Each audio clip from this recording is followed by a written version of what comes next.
Hey everyone, my name is David Rao, and I am the music teacher who blogs at makemomentsmatter.org.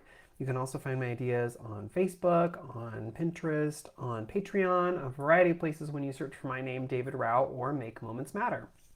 Tonight I'm going to be sharing about how I teach the song Old Woman Skin and Bone and how I do that with Orff instruments and how you might do that too, layering in three different parts and how you can teach a little bit of the history and explore that with your kiddos if you want. That's coming up in just a second. If you hear about a resource or a cool thing or a book or something in any of these videos and you're like, I want to know more about that, you can always check out the links page on my blog. It's makemomentsmatter.org under the video tab, or you can just click the link at wherever you're watching or listening to this video, and you should be able to go directly to that links page where you can find all the details and all the cool stuff. Okay, before I get going talking about Old Woman Skin and Bone, I gotta just share, y'all, it's fall.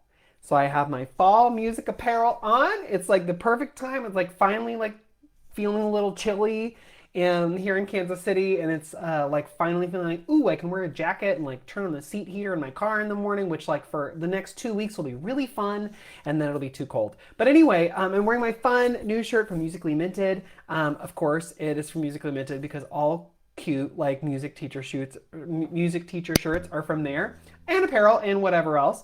For example, if you should need, a coffee cozy, you got this cool, amazing candy corn one. Gotta love that. I also have the candy corn shirt to match. But anyway, this autumn leaves one is sort of new, so go check that out. Let's see. I gotta make sure my new mic is working. Facebook, can you hear me? We'll see. Anyway, drop a comment if you can hear me, Facebook. Okay, so speaking of candy corn, I have an exciting book to share that is not a Halloween candy corn book.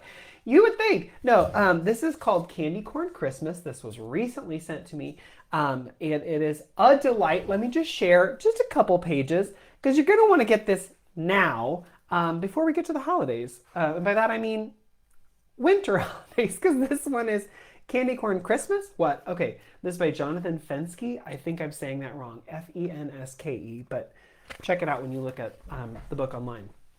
Halloween had come and gone, but one confection lingered on, and pantry shelves became the haunts of candy corn that no one wants. Which is not true. It's not true. I am actively buying candy corn. It's harvest season, right? And I can barely keep it on the shelves. So this part I disagree with. Okay. They were the candy time forgot. They did not mold. They did not rot. They sat around the pumpkin pail, feeling bored and kind of stale. Again, not true. That's those off-brand Jolly Ranchers and Warheads that like come in the multi-pack nobody wants. So it's not candy corn. We're just going to be honest about that. But change was coming. Winter cheer was drifting through the atmosphere. The air was full of lovely smells. They heard singing. They heard bells. What's going on? We need to know. There must be more to life. Let's go. They rattled down the hall and found a wonderland of sight and sound. Giant snowflakes, gifts with bows, a reindeer with a glowing nose. Stockings hung, a plastic mouse, a shiny tree inside the house? The candy corn exclaimed with glee, what is this magic land we see? It's Christmas, squeaked a sugar plum, which I'm pretty sure that's how sugar plums sound. Okay. Well, watch out, Christmas, here we come. Okay, also, I just like love all the little candy corn, like, just like, well, this one's wearing a little spinny hat and all the different expressions and like, it's just adorable. This one has a little eye patch. You gotta love this. Okay. They stuffed the stockings, clogged the nog, scampered over the Yuletide log, and had the nerve to zip and zoom through Gumdrop's tidy living room. They mingled with a watchful elf that sat alone upon a shelf, and left their sticky fingerprints on candlesticks and ornaments. Okay, obviously, they're going to get some pushback. But when they clambered up the tree, a candy corn yelled angrily. A candy corn would never yell angrily. Sorry, let me say that again.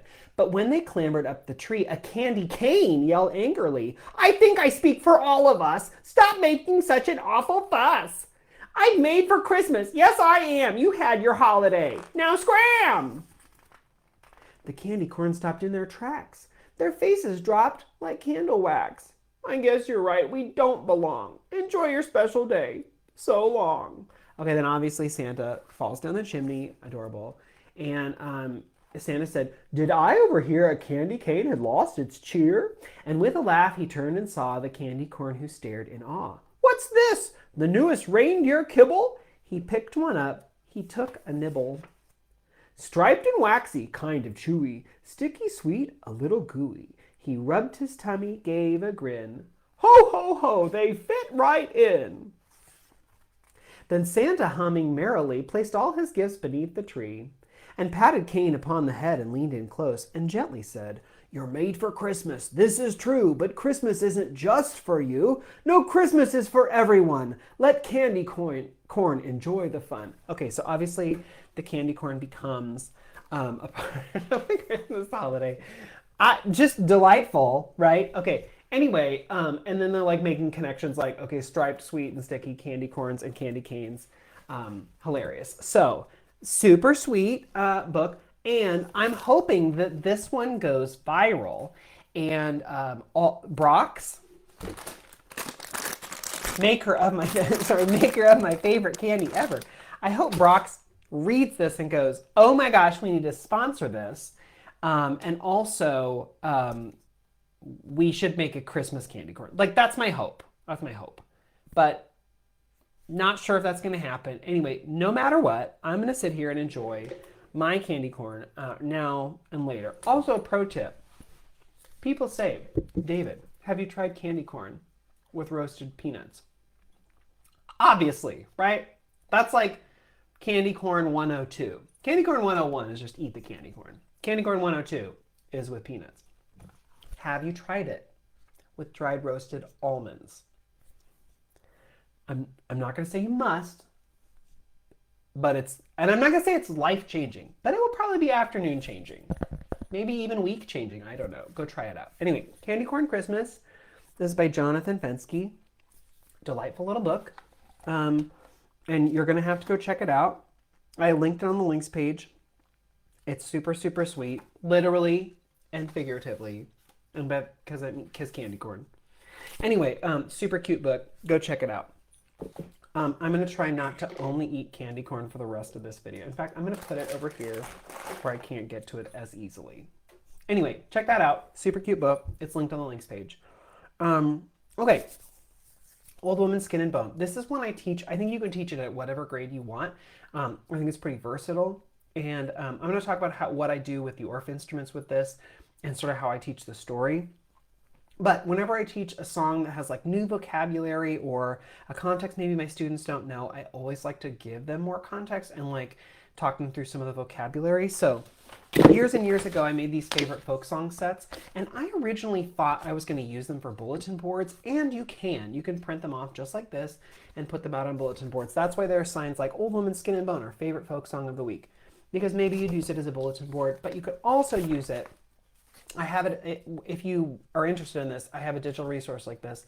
It comes as a PDF or as a PowerPoint. So like if you're like, oh, I really like that, I want to use it. You can use it as a bulletin board. You can use it as you teach. It's sort of a teaching tool as more of like a PowerPoint. But anyway, when I talk through here, a couple things I talk about. Obviously the song. We talk about what a folk song is. Long history. This was first written down in 1783. There are many different versions of this. The one that we use in class is the easiest, and then there's like a really tricky melody. We talk about vocabulary words like skin and bone. What does that actually mean? It does not actually mean just skin and bone. It's just another way to say like someone's very skinny or so skinny you can see their bones through their skin. It does not actually mean just skin and bone. I also like to talk about when we do these songs, like there are different variations, just like I love using the hamburger example where like you could have it or a cheeseburger. You could have a cheeseburger, maybe 3 patties, maybe 1 patty, maybe it's a veggie patty, maybe you have the spicy cheese, maybe you have regular cheese, maybe you have it in a lettuce wrap. I mean, like there are various variations of what is a cheeseburger, and so that's the same for songs. They change and then adapt over time. We also talk about scary songs. Some people really like scary songs, but don't worry, you're safe with your teacher in the music room. Like it's not really scary. In fact, this song, I don't know if it's even scary at all. If you listen to the words, is it scary? I don't know, maybe. Okay, what else is in here? Oh yeah, use your context clues. This song doesn't give us all the answers. In fact, it leaves us with lots of questions. Why is the woman so skinny? Why did she walk by the graveyard? What were bones doing laying on the ground? What did she find in the closet? You have to use the clues in the song gives you and your imagination to decide. So it's just little thing. Okay, and here's the American version. The Irish version is nuts.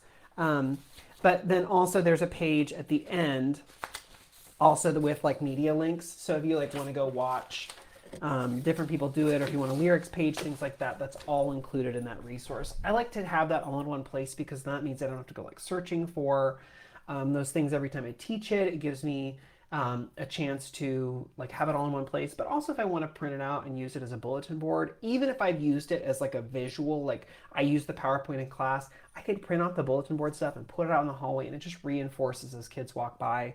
They'll remember the song, they'll probably start singing the song, but also it gives them some of the more of those facts that they can digest when they're maybe standing out in the hallway just, chilling out. Okay, so when I teach this song, I teach it with me at an Orff instrument, usually a bass. I haul up a bass to the front of the room. I have, not a bass here. I have an alto here, but there was an old woman, all skin and bone. Ooh. That's the version I do with every subsequent verse, but I know some people do ooh, ooh, ooh. I do it, that version with just a descending, A, G, F, E, D, because I do it where it's an open fifth D and A. That's what I use for my Bordoon, for my drone. Ooh, sorry, Facebook, you can't see my telephone. Okay, sorry, you can't see this, but it's here. Okay, so when I sing it to kids, I just sing the whole song through, and I sort of tell it as a story. Like I stop every verse and we talk about, wait, why is she walking by the graveyard? Is that scary? I stop and I make it less of like a spooky, scary thing and more of like we talk through that. But I usually, once I'm done explaining some of the things, and then I get to the final version, I don't get to the boo part until the very, very end. And we've like stopped and talked through many times, and it's probably like, Mr. Rogers, finish the song. Right. So I start over, I sing it all through. But like I'll stop along the way and be like, she saw some bones a-laying around. Ooh. And I stop on purpose and talk because I want them to keep hearing the ooh and just get that in their head so often that they just start repeating it on their own. But also I stop to like explain, like, bones laying around. What bones? Did some dog bring its dog bone out? We don't know. It doesn't say in the song. Did somebody go to KFC and they threw their trash out on the road and their chicken bones out of the road? We don't know. It doesn't say. Could they be human bones? Could they be dinosaur bones? It doesn't say. We have to use our clues and decide. Anyway, so we stop and we sing through, but the last time we'll do, she went to the closet to get a broom. Ooh, she opened the door and I'll play really loud that last time. It's sort of a surprise. And we talk about, are you scared or are you surprised? Sometimes the best things about Halloween are that people like to surprise us. Is it scare? Not always. Sometimes it's just jumping out, and people call that like a jump scare, but really it's a surprise, right? So anyway, it's just fun to talk about that with kids and explain, like differences or whatever.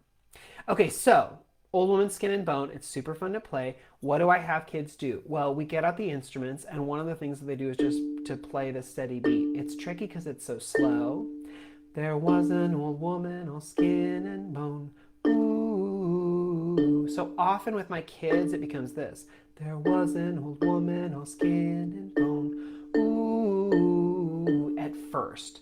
And then I'll say, you know what? Sometimes to make songs more spooky, we slow them down and get quiet. There was an old woman, all skin and bone. Ooh. So that's a fun, easy thing to get them to not play so hard and to slow it down.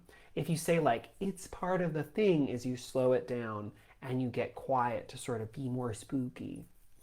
Okay, so what they're doing is they're playing just on an open D and a D and an A, just an open fifth. To help them with that, I'll have them take off the C and just put it in the box. And I'll usually have them take off the B as well, just so they have those 5 notes right in front of them. It helps for what they're going to do next as well. This is usually, since it's earlier in the school year, it's a chance for us to remember, like, how do you take off bars? What does that look like? What are some things? So at my school, I just have them set the bars in the box. But I know some people prefer to have the bars off on the side or the bars somewhere else or whatever. But that's just what I have kids do, is put the bars in the box, because then it's really easy to know exactly where a bar goes when you put it back on. Okay, so the first kids, everyone does this. Everyone plays this open fifth, and we all do the steady beat. We sing through the whole song. We do it with the D and A. And then the next thing is ooh. All I have to say is it starts on A. Can you figure it out? And like within a minute, they've got it, right? So then I'll say, I'm going to do the steady beat. Ooh, sorry, I hit my mic. I'm going to do the steady beat. I don't know, can you still hear me, Facebook? I hope. Anyway, okay, so I'll do the steady beat. You do the oohs. There was an old woman, all skin and bone. Ooh. So they're in charge of doing that part. I'll just do, there was a woman, all skin and bone. Ooh. So at first we sing through the song once or twice where they just kept that steady beat on a D and an A. Then we'll sing through it again where they're in charge of the ooh, A, G, F, E, D, right? And so then that's a really easy thing for them to add. And then I say, you know, it'd be fun. Sometimes it's fun to add a little sparkle, a little mystery in there. So let's put the B back on. And this is the last part we learn when we put it all together. There was an old woman, all skin and bone. Ooh. Now, you could take off bars so it feels like it's in La pentatonic, so you have like a La pentatonic thing, and you could like improvise or do something else, but then the glissando would be La pentatonic. I think it's fine as it is if you just take off C on the bottom. It's fun and mysterious, and all the kids love to do that, but I say again, it's not that scary if you go, ooh. It needs to be slow and it needs to be quiet. Ooh. And then when we're ready to, like, so all kids learn all the parts. They do the version where they're only just doing the open fifth, right, where they're doing the steady beat. They do the version where they all go, ooh. They do the version where they all do the glissando at the end. And then we split it up. I have my basses keep this open fifth. And then I have, usually my soprano and alto xylophones do the ooh, and then all the metals I have go like this. So glockenspiels and metallophones. They all get different parts. We play it. We do all those three parts together, and then we'll rotate so that different kids can play different parts. What else can you do? You could add in a part for improvisation. You could have kids switch in and out. You could bring in other non-pitched instruments like a vibra slap or something like wind chimes, or so. I mean, you could amp this up however you wanted, but this is a really easy bass, sort of just a simple arrangement where you have some kids playing the drone on the D and A, some kids playing that da da da da da, that descending pattern, and then kids going like this little color part. Very, very easy to put together.